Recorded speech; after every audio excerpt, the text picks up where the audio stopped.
අනන්ත බුදු ගුණ බලයෙන් අනන්ත ධම්ම ගුණ බලයෙන් අනන්ත සංඝ ගුණ බලයෙන් උතුම් බෝධි පූජාවේ බුද්ධ වන්දනාවේ ආනුභාවයෙන් දාන සීල භාවනා කුසල් දහම් සත්‍යානුභාවයෙන් මාතුළු සියලු සත්වයෝ නිදුක් වේවා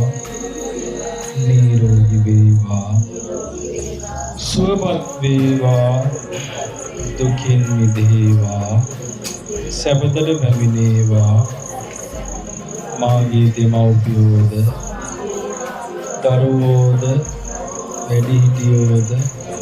නෑදෑයෝද හිතවතුන්ද අහිතවතුන්ද